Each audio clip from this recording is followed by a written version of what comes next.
Somewhere in a city called Silencia, which is, yes, exactly as ominous a name for a city as it sounds, a scientist is working on a device that can capture consciousness. Not record brainwaves. Not map neural pathways.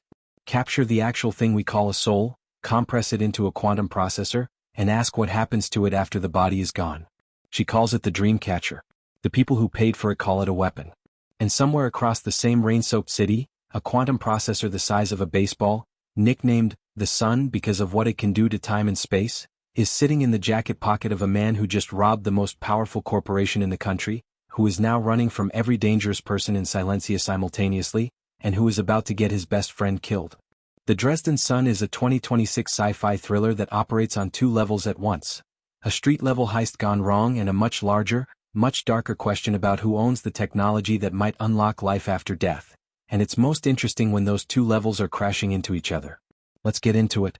The film opens in two places at once, which tells you something about how it thinks. First, a voice call with no faces. A group called the Collective, Voices Only, Numbered, Coordinated, Cold, is pressuring a scientist named Dr. Dresden Corliss to finish a project on schedule. The Dream Catcher, a device that can extract memories, dreams, energy from the brain. And potentially, this is the part that has the Collective's attention. Go further. Much further. The prototype needs something the lab doesn't have. The Collective says they'll provide it. Dresden says she can handle the timeline. The call ends. Brightmore, their counselor, stays behind to deliver the implicit message. Finish the project or consequences will apply. Second, a research and development facility. A man named Ross Vilmore, working with a team of mercenaries called Krylinger and Z, breaks in through security with a combination of social engineering, knockout gas, and the kind of smooth operational confidence that suggests this isn't his first rodeo. He's there to steal a prototype, a quantum processor so powerful that the people who built it nicknamed it the Sun. He gets it. And then he does something that immediately, catastrophically, breaks the arrangement. He switches out the real processor for a display model and keeps the original for himself, framing his own mercs for the double cross in the process. Ross Vilmore is very good at the technical side of things. He is considerably less good at consequences. The world the film drops us into deserves a moment of attention, because the Dresden Sun is doing genuine world building in the background while the plot moves forward, and if you're not paying attention you'll miss it. Silencia is a city under quiet siege. There's a curfew, enforced by automated PA announcements with the cheerful menace of a corporate safety video. No firearm discharges past 10 p.m. Soliciting is strictly prohibited. Drones scan the skyline. Economic disparity has driven a surge in violent crime. The police are not entirely trustworthy. The corporations are considerably less so. At the top of the financial food chain sits Mutual One Investments, run by a man named Jack Wellman who plays VR golf in his office, calls himself God's representative on the trading floor, and has apparently been using a shell company to artificially tank the stock of Perder Corporation, Sakura Biotech, and Transworld Media. The plan being to buy majority control of all three on the cheap, Monday morning, under one umbrella. The economy is a marionette doll, he tells his analyst, and we own the strings. His analyst is a man named Ethan Mason. Ethan is a financial forensic analyst who is genuinely good at his job, genuinely uncomfortable with what he's figuring out about the people who gave him that job, and genuinely terrible at saying no to his best friend when that best friend shows up in his apartment after a year of silence with mud on his boots and trouble following close behind. The best friend is Ross Vilmore. And this is where the two threads of the film tie together into a knot that's going to take the whole runtime to unpick. Ross shows up in Ethan's apartment in the dark, having apparently walked in through an unlocked door, which the film plays for some desperately needed comic relief, and tells him everything. The break-in. The Sun. The mercenaries he left trapped inside. The buyer, a covert ops operator named Malik who was supposed to pay him for the device. He needs a driver. He needs a lookout. He needs Ethan to just show up for once and be his brother. My family took you in when you had nothing, Ross says. It's manipulative and true at the same time, which is a very Ross thing to say. Ethan says yes. And the film quietly acknowledges that this is not Ethan being naive. It's Ethan making a choice about who he is in relation to the one person who has always, despite everything, felt like family. Even when family is an idiot who stole alien technology from a defense contractor and is now about to get both of them shot. They go to meet Malik. I want to talk about Malik for a moment because the film does something interesting with him. He's clearly a villain, or at least the most immediately dangerous person in the story, but he's also operating within a system of professional obligations and coded ethics that he takes seriously, even while being willing to execute someone for breaching them. When Ross shows up with a display model instead of the real sun, Malik's fury is real. Not because he's been denied something valuable but because the terms were not honored. His philosophy about karma, which he discusses in the car with Ethan, of all people, while making clear that Krylinger and Z are still alive and coming, is almost philosophical in its straightforwardness. Actions have consequences. Cause and effect. The universe balances the ledger. And then he shoots Ross. The sun goes with Malik. Or it should. Except Ross, who is operating on whatever adrenaline and desperation and love for his brother makes a man clever at the worst moment, had the display model in his pocket and the real thing. Somewhere else. Malik's scanner says it's the real thing. Malik's scanner is wrong. And when the truth comes out, Malik's response is to mobilize every asset he has to find Ethan Mason, who is the only thread left connecting the fake exchange to the real processor's location. Ethan, to his credit, does not have the processor. He doesn't know where Ross put it.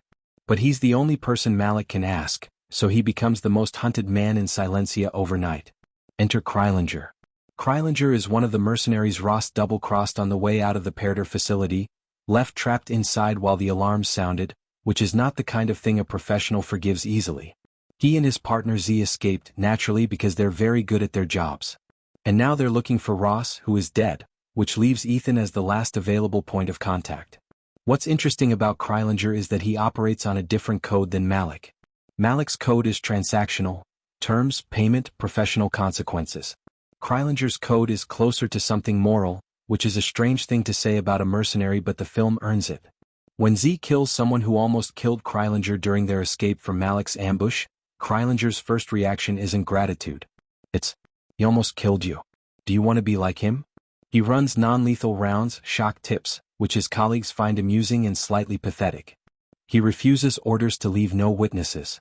He draws a line somewhere, and the film respects the line without making a sermon about it. Krylinger is not a good man by conventional accounting. But he is, in some hard-to-articulate way, trying to be something that the world he works in actively punishes. When he finds Ethan, not to threaten him, just to intercept him before Malik's people do, the negotiation is quietly funny. 5 minutes of your time. Then you can go. Ethan gets in the car. He doesn't really have a better option. And the three of them, Krylinger, Z, and an investment analyst who draws in sketchbooks and doesn't care about the money, end up in a strange temporary alliance heading for something called the Rosita Grid. While all of this is happening at street level, the film keeps cutting back to Dresden Corliss. And this is where the Dresden Sun becomes something more than a heist thriller. Because Dresden is the most important character in the film, even though she occupies the least amount of the action. She's a scientist who has spent her career trying to prove something that most of her colleagues consider unprovable. That consciousness isn't just a byproduct of brain chemistry. That the thing we call the mind, the thing that thinks, that loves, that grieves, exists on a quantum level, as an individual interdimensional constructive energy that doesn't simply dissolve when the body stops. She calls it buddhimanas in Sanskrit. Reason, logic, compassion. The elevated mind. The part of us that is more than survival instinct and biological need. She's designed a device she calls the monocle to test this. It can extract memories, dreams, the residue of consciousness from a living brain and translate it into data. And with the right quantum processor, with the sun, it might be able to go further. To capture what happens at the moment of death. To prove that consciousness transfers. To demonstrate empirically that we do not simply end. The collective, Sea and Earth, a shadow organization that operates in the dark market and funds projects that governments won't touch, has paid for her research.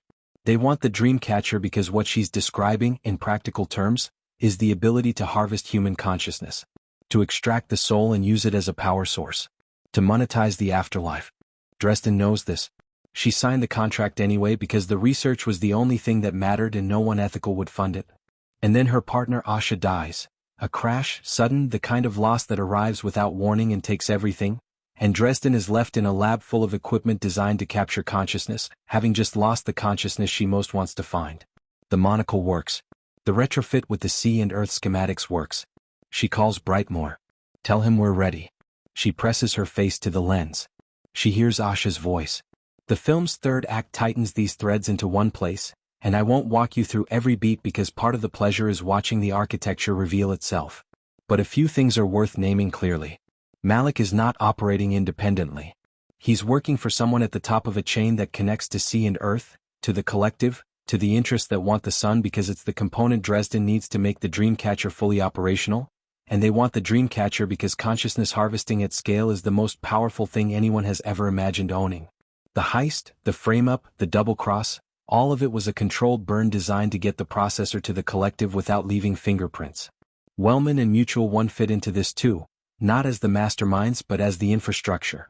Companies that will be majority-owned by Monday, absorbed into a network that traces back to people who view the economy as a puppet show and who have been waiting patiently for the technology that will let them own something even larger than markets.